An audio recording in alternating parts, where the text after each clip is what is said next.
Lost in a Sea of Dreams writes in, so are you going to do the Kuroda setup video? I talk about this sometimes and I forget that I'm one of a handful of people in America who knows about this and can explain it. This is Oro's traditional SA2 unblockable loop.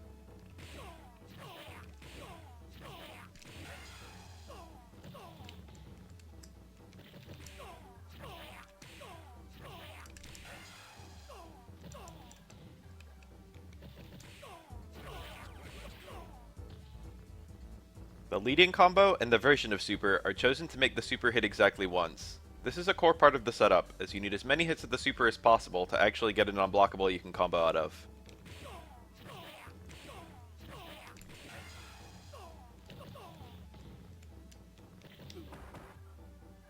But you also need at least one hit of super before they hit the ground, so that the knockdown counts as a super knockdown. This removes the opponent's ability to quick stand.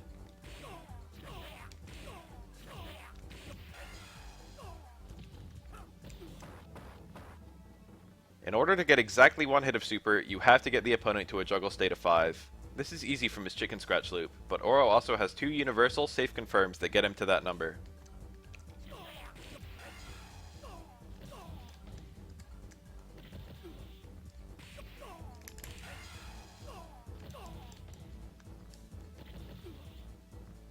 So let's start talking about the Kuroda loop. I call it that because Kuroda is the only person I've ever seen use it, and he apparently developed it more recently than the Kuroda Oro DVD since it's not anywhere in that. I think I first saw it in Super Battle Opera 2012. Most Oros know that EX Oniyama will combo into SA2. This doesn't work with his other SAs because they're both 1 bar long. It gives you a safer wake up and some interesting extensions, but it's rather expensive to do. Regular Oniyama will also cancel the super, but it won't combo into any of them because it instantly puts the opponent into quite a high juggle state.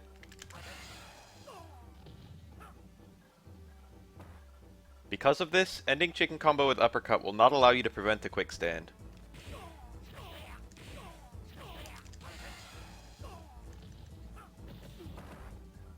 The Kuroda route uses an instant air medium kick as a means of crossing the opponent up. With this setup, it doesn't matter if you use an Oniyama as your super activation.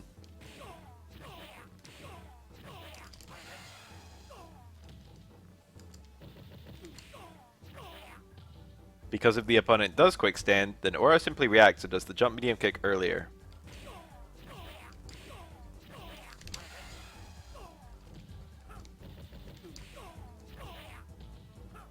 This has several advantages over traditional unblockable setups. 1, it can be used to salvage mistakes or situations where normal unblockables would be impossible.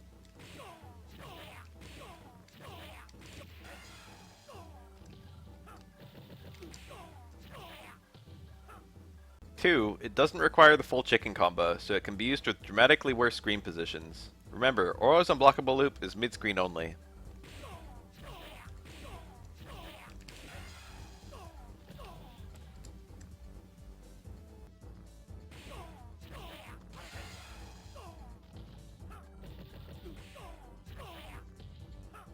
Three, it can immediately transfer into a traditional unblockable loop after a single rep.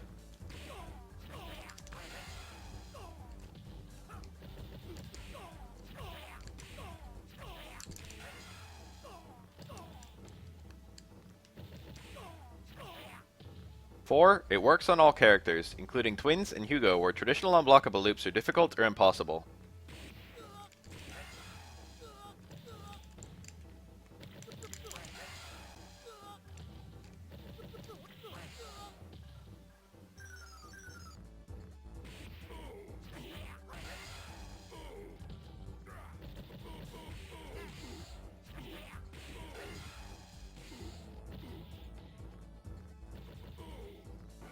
Finally, you don't even need to ever do this, but 5, it's an unreactable mix-up with simply going low, which also ruins the opponent's parry attempts.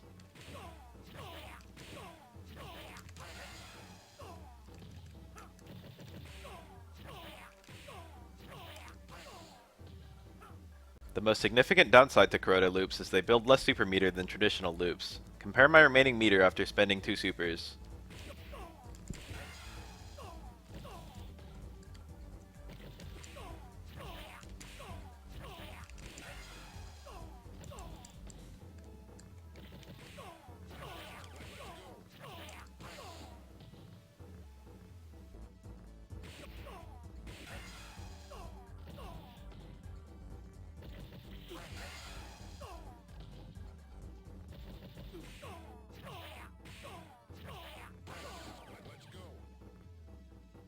It may not seem like much, but meter building is already difficult in some matchups, and needing more meter to kill the opponent is annoying.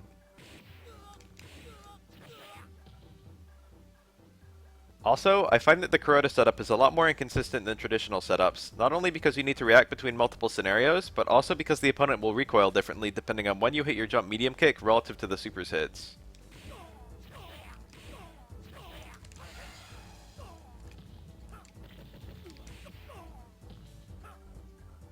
It can also be a problem if they down parry the super, which can dodge non-instant jump medium kick and forces you to use it early.